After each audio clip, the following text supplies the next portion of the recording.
Hi all അസ്സലാമലൈക്കും welcome back. ഇന്ന് നമ്മൾ ഉണ്ടാക്കാൻ പോകുന്നത് ചായക്കൊപ്പം കഴിക്കാൻ പറ്റിയ നല്ലൊരു ഐറ്റമാണ്. സാധാരണ പഴംപൊരിയിൽ നിന്ന് വ്യത്യസ്തമായി മൈദയൊന്നും ചേർക്കാതെ ഗോതമ്പ് പൊടി കൊണ്ട് നല്ല പഞ്ഞി പോലത്തെ സോഫ്റ്റ് പഴംപൊരി. ഇത് എണ്ണ ഒട്ടും കുടിക്കില്ല എന്ന് മാത്രമല്ല വെറും 5 മിനിറ്റിൽ നമുക്ക് റെഡിയാക്കി എടുക്കാം. അപ്പോൾ നല്ല കിടുക്കാച്ചി രുചിയുള്ള ഈ സോഫ്റ്റ് പഴംപൊരി എങ്ങനെയാണ് തയ്യാറാക്കുന്നത് എന്ന് നോക്കിയാലോ.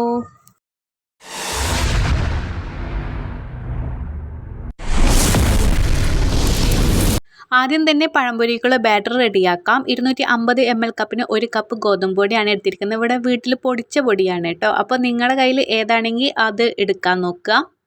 അതുപോലെ തന്നെ 2 ടീസ്പൂണോളം നമ്മുടെ അരിപ്പൊടി ചേർത്തി കൊടുക്കാം. പിന്നെ അതുപോലെ നമുക്ക് ആവശ്യത്തിന് മധുരം കേട്ടോ, പഞ്ചസാര ഒരു 2 ടേബിൾ സ്പൂണോളം ചേർത്തി കൊടുത്തിട്ടുണ്ട്.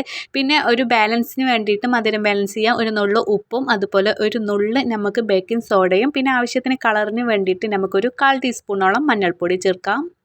ഇനി അതുപോലെ തന്നെ 250 ml കപ്പിന് ഒരു 3/4 കപ്പോളം ഞാൻ ചൂടുവെള്ളമാണ് എടുത്തിരിക്കുന്നത്. നമ്മൾ കൈ വിരലിട്ട ഒരു ചെറിയൊരു ചൂടുണ്ടായിരിക്കണം കേട്ടോ. നന്നായിട്ട് തിളച്ച് പോകരുത് വെള്ളം. അങ്ങനെയുള്ള വെള്ളം ചേർത്തി കൊടുത്ത് നമുക്കൊരു വിസ്ക് ഉപയോഗിച്ച് നന്നായിട്ടൊന്ന് ഇങ്ങനെ മിക്സ് ആക്കി എടുക്കാം. ഇനി അതുപോലെ തന്നെ ഒരു കുറച്ചും കൂടി ഞാൻ വെള്ളം ചേർത്തി കൊടുത്തിട്ടുണ്ട്.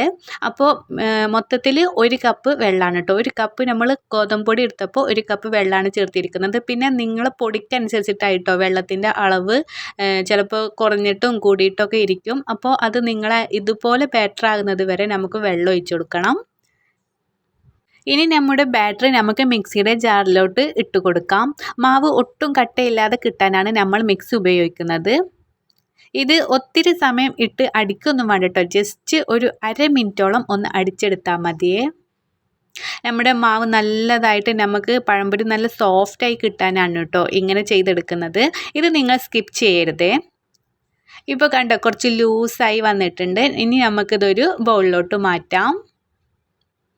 അപ്പോൾ നമ്മുടെ മാവ് ഇതാ ഇത്രയും കൺസിസ്റ്റൻറ്റിയിലായിരിക്കണം കേട്ടോ. ഇതായി നന്നായിട്ട് ലൂസാവാൻ പാടില്ല. ഇതുപോലെ ഒരു തിക്നെസ് ഉണ്ടായിരിക്കണം. ഇനി ഇത് അവിടെ ഇരിക്കട്ടെ. ഞാനിവിടെ 2 നേന്ത്രപ്പഴമാണ് എടുത്തിരിക്കുന്നത്. ഒരു അധികം നന്നായി പഴുത്തിട്ടില്ല എന്നാൽ പഴുപ്പില്ലാതെയായിട്ടുള്ള ഒരു മീഡിയം സൈസ് പഴുപ്പുള്ള ഒരു പഴമാണ് എടുത്തിരിക്കുന്നത്. അപ്പോൾ നിങ്ങളുടെ കയ്യിൽ ഇനിയിപ്പോൾ നല്ല പഴുത്തതാണെങ്കിലും എടുക്കാം കേട്ടോ. നമുക്ക് അതൊന്നും ഒരു കുഴപ്പമില്ല. നന്നായിട്ട് പഴുത്ത പഴങ്ങൾ ഉണ്ടായിരിക്കുമ്പോഴായിരിക്കും കേട്ടോ നമ്മുടെ പഴംപൊരി ഒന്നും കൂടി ടേസ്റ്റ് ഉണ്ടായിരിക്കാം. ഇനി ഞാനിത് സെൻറ്ററിലൊന്ന് കട്ടാക്കിയിട്ട് ഇങ്ങനെയാണ് കേട്ടോ നമ്മൾ കട്ടാക്കി എടുക്കുന്നത്. അപ്പം നമുക്ക് നന്നായി കനക്ക് കുറച്ച് കട്ടാക്കി കുട്ടികൾ സ്കൂൾ കഴിഞ്ഞ് വിശന്ന് വരുമ്പോൾ അവർക്ക് പെട്ടെന്ന് തയ്യാറാക്കി കൊടുക്കാൻ പറ്റിയ ഒരു 4 മണി പലഹാരമാണിത്. കടയിൽ നിന്നൊന്നും വാങ്ങാതെ വീട്ടിൽ തന്നെ ഹെൽത്തിയായി ഗോതമ്പ് പൊടി കൊണ്ട് ഇതുപോലെ പഴംപൊരി ഉണ്ടാക്കി കൊടുത്ത കുട്ടികൾക്ക് അത് ഒരുപാട് ഇഷ്ടപ്പെടും. ഒട്ടും എണ്ണമയമില്ലാത്തത് കൊണ്ട് ധൈര്യമായി തന്നെ നമുക്ക് അവർക്കിത് നൽകാം.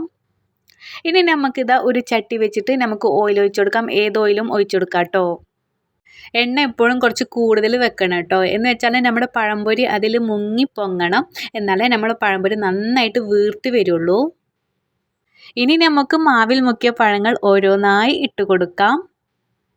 അതുപോലെ എണ്ണ അധികം കുടിക്കാതിരിക്കാൻ തീ എപ്പോഴും മീഡിയം ഫ്ലെയിമിൽ തന്നെ വെക്കണേ. ആ മാവ് വെന്ത് പഴംപൊരി പതുക്കെ പൊങ്ങി വരുന്നത് കാണാൻ തന്നെ നല്ല രസമാണ്. ഇനി ഇത് തിരിച്ചും മറിച്ചും ഇട്ട് ഗോൾഡൻ കളർ ആകുന്നത് വരെ നമുക്ക് കാത്തിരിക്കാം. അതുപോലെ ഒരു 1-2 സെക്കൻഡ് കഴിഞ്ഞിട്ട് മതി കേട്ടോ. നമ്മൾ ഇതൊന്ന് തവി വെച്ചിട്ട് ഒന്ന് നമുക്കിങ്ങനെ ഇളക്കി കൊടുക്കുക. അല്ലെങ്കിൽ ഇങ്ങനെ ഒട്ടിപ്പിടിക്കുവേ. പുറത്ത് നല്ല മഴ പെയ്യുമ്പോൾ വീടിനുള്ളിലിരുന്ന് ചൂട് ചായക്കൊപ്പം കഴിക്കാൻ ഈ സോഫ്റ്റ് പഴംപൊരി മാത്രം മതി. അപ്പോൾ ഇതാട്ടോ ജസ്റ്റ് നമുക്കിങ്ങനെ ഒരു ഗോൾഡൻ കളറൊക്കെ ആയിരിക്കുമ്പോൾ തിരിച്ചും മറിച്ചിട്ട് ഇട്ട് കൊടുത്തിട്ട് നമുക്ക് നന്നായിട്ട് തന്നെ ഇതിങ്ങനെ കോരിയെടുക്കാം കേട്ടോ. നമുക്കിതാ എണ്ണ ഒട്ടും പിടിക്കില്ല പറഞ്ഞാൽ ഒട്ടും പിടിക്കില്ല കേട്ടോ. നമ്മൾ ഓയിൽ എത്ര ഒഴിച്ചു കൊടുത്തിക്കണമെങ്കിൽ ആ ഓയിൽ അതുപോലെ തന്നെ അതിലുണ്ടായിരിക്കും നമ്മുടെ ചട്ടിയിൽ. ഇനി ഇതെല്ലാം നമ്മൾ ബാക്കിയുള്ളതും നമുക്ക് ഇതുപോലെ തന്നെ ഫ്രൈ ചെയ്തെടുക്കാം. അപ്പോൾ എത്ര സിമ്പിളല്ലേ. നമുക്കിത് 5-6 മിനിറ്റിൻ്റെ ഉള്ളിൽ പെട്ടെന്ന് റെഡിയാക്കാൻ പറ്റുന്ന പഴംപൊരിയാണ്. ഈ റെസിപ്പി നിങ്ങൾക്ക് ഇഷ്ടപ്പെട്ടാൽ ലൈക്ക് ചെയ്യാനും സബ്സ്ക്രൈബ് ചെയ്യാനും മറക്കല്ലേ. നിങ്ങളുടെ ഫ്രണ്ട്സിനും ഇതൊന്ന് ഷെയർ ചെയ്ത് കൊടുക്കണേ. സബ്സ്ക്രൈബ് ചെയ്ത ശേഷം ആ ബെല്ലൈ ബട്ടൺ ഒന്നുകൂടി എനേബിൾ ചെയ്യുകയാണെങ്കിൽ ഞാൻ ഇടുന്ന പുതിയ റെസിപ്പികളൊക്കെ നിങ്ങൾക്ക് നോട്ടിഫിക്കേഷൻ ആയിട്ട് കിട്ടും. സപ്പോർട്ട് ചെയ്യുന്ന എല്ലാവർക്കും ഒരുപാട് നന്ദി. ഇൻഷാല്ല നല്ലൊരു റെസിപ്പി കൊണ്ട് വീണ്ടും കാണാം. അതുവരേക്കും എല്ലാവരും സേഫ് ആയിരിക്കുക, ഹാപ്പി ആയിരിക്കുക. അപ്പോൾ ഓക്കെ, ബൈ, താങ്ക് യു.